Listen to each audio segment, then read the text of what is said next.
Que a paz de Cristo, o amor de Deus estejam derramados sobre a tua vida. Bem-vindos à oitava aula da série Apocalipse. Os sinais evidenciam Jesus vem. Nesta oitava aula, nós daremos ênfase às questões relacionadas à guerra. Na aula anterior, sétima aula, também na sexta aula, nós falamos sobre o retorno de Israel, o sionismo, etc. Muito bem, Israel está em sua terra. Lembrando que Israel é o epicentro da questão, é a quem repousa as profecias, é a quem pertence a construção histórica, profética, espiritual, bíblica, é sobre Israel. Israel volta à sua terra, portanto, e como estaria Israel após esse retorno? O florescimento da figueira profetizada por Jesus, conforme já falamos nas aulas anteriores.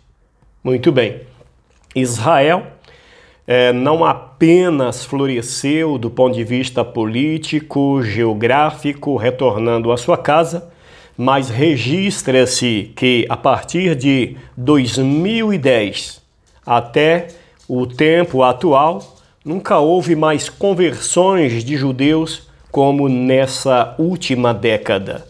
Nesse sentido, só na igreja primitiva é que houve uma conversão tão grande dos judeus. Agora, na última década, um movimento messiânico, a aceitação de Jesus se deu como nunca na história. Portanto, o florescimento ele é tão consistente que alcançou a dimensão espiritual também. Zacarias, capítulo de número 12, Israel, à luz da Bíblia, após esse retorno, estaria seguro.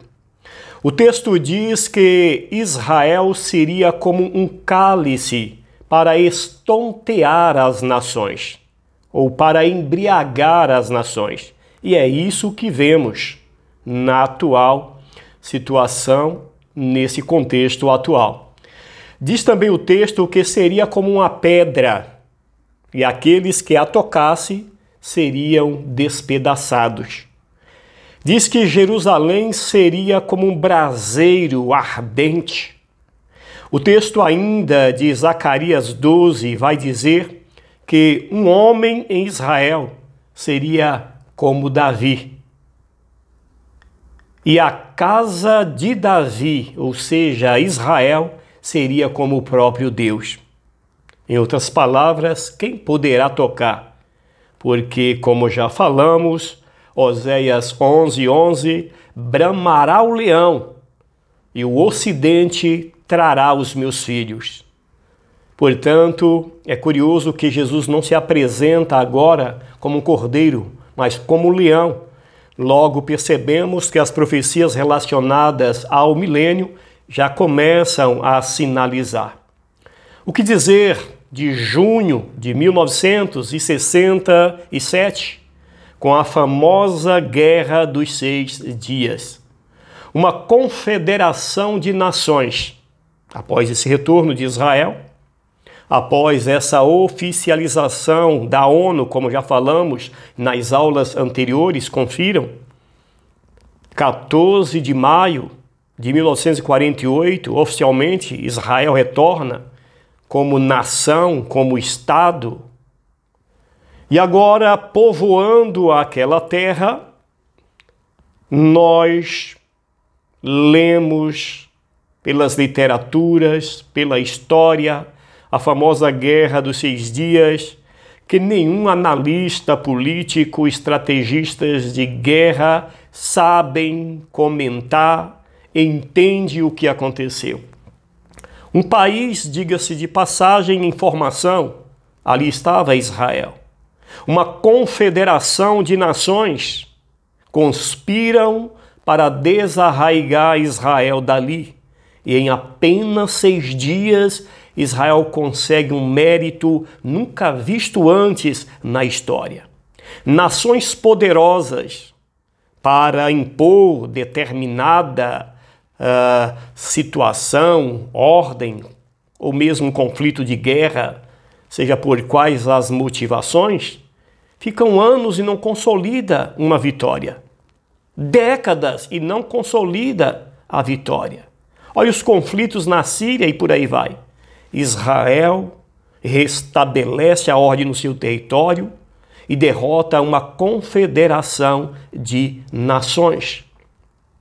Ainda nesse contexto de guerras, há uma profecia em Ezequiel 38, versículo 1 a seguir, que diz que faria com que nos últimos dias esses conspiradores, esses inimigos de Israel, viriam para buscar a presa ou para buscar o despojo. Nós percebemos que quem está no norte de Israel, e o texto bíblico de Ezequiel 38 cita essas nações que vêm para o despojo, que vêm para tomar a presa, Gog, Magog, hoje atualizando Rússia, Moscou, ainda fala de Meseque, Tubal, Gomer, que vem a ser a Germânia, hoje a Alemanha. O que é que Gomer tem a ver com isso? Olha o nazismo, conforme já falamos na lição anterior. Vejam que as nações que viriam contra Israel nos últimos dias, elas estão relacionadas aqui, se cumpre. Togarma, Turquia, Persa, Irã, Put, Líbia e esse mundo muçulmano da África que seriam arrastados por Gog e Magog pela Rússia e que faria o seu ninho no Mar Grande, ou seja, no Mediterrâneo, mas que cercaria o Monte Santo, então teria que estar também do outro lado, no Mar Cáspio. Pesquise e olhe, nenhuma nação tem uma plataforma no Mediterrâneo mais próximo de Israel do que a Rússia. Curiosamente, nesses últimos 5 anos, por conta dos conflitos na Síria, através de um acordo, portanto, um estabelecimento oficial com Bashar al-Assad, o presidente da Síria, a Rússia pôde construir uma plataforma bilionária, uma das maiores potências, colada ao lado de Israel.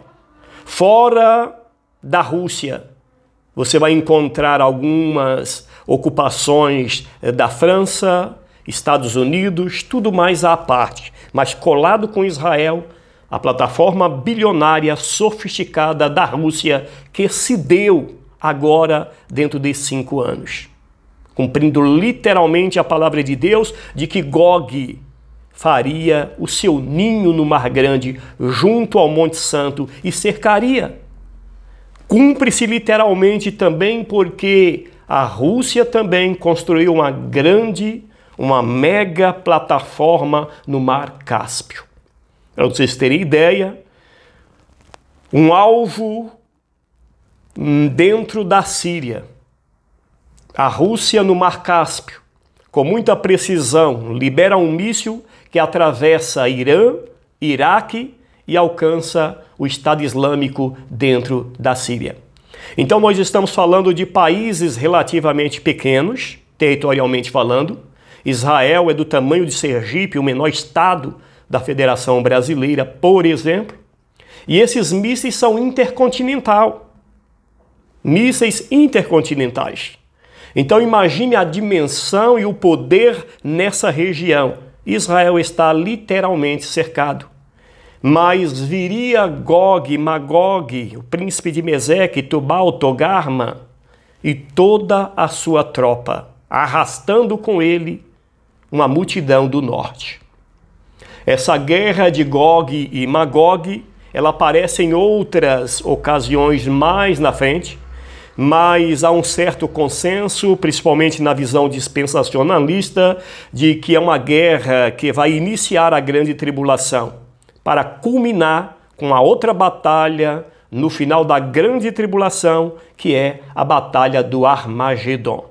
De sorte que quando iniciar essa guerra, já haverá uma destruição à luz das profecias apocalípticas.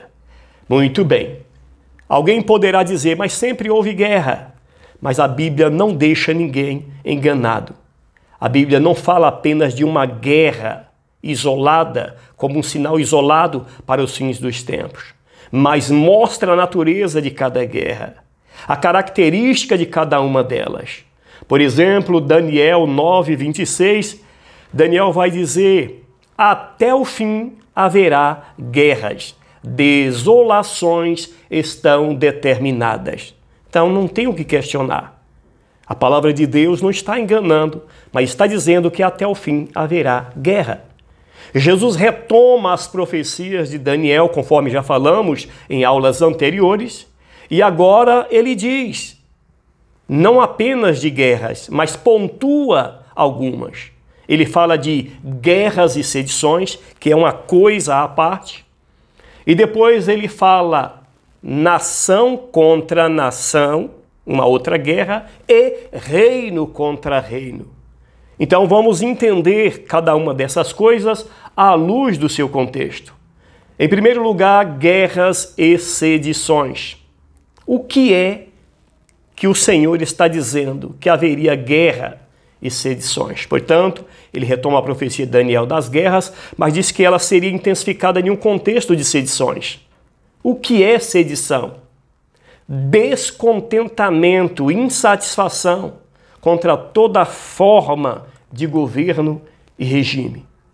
Então, uma espécie de anarquia, uma espécie de subversão, uma contrariação, alguém contrariando as normas, as regras, as leis. Lucas 21:9 está falando disso. O que vem a ser, portanto, guerras e sedições. Nós encontramos o ápice dessas guerras decorrente de sedições no contexto da Reforma Protestante, por exemplo. Muda-se os pilares, introduz-se uma nova ética social, por assim dizer, e lá na frente, século XVII, século XVIII, nós temos o fenômeno qual nunca visto do ponto de vista social, do ponto de vista da sedição, que é a Revolução Francesa. A Revolução Francesa, ela é um marco na história das nações. Mais precisamente em 1789 até 1799, 10 anos, nós vamos perceber que as nações protestantes prosperaram, cresceram, desenvolveram com essa ética, conforme diz o próprio sociólogo clássico Max Weber, através da sua obra clássica, por exemplo, Ética Protestante e o Espírito do Capitalismo, vai mostrar por que essas nações enriqueceram, havia uma igualdade social, justiça social. Do outro lado da Europa, na França, um caldeirão efervescente. Injustiça social, pobreza, miséria. O clero dominava com imposição, com força, e então surge a Revolução Francesa nesse contexto de desordem social. E na aula posterior nós tomaremos a partir daqui para falarmos do que vem a ser precisamente esse contexto de sedição. Até a próxima aula, portanto. Acompanhe-nos, inscreva-se no canal, compartilhe essa importante lição com outros. Deus abençoe.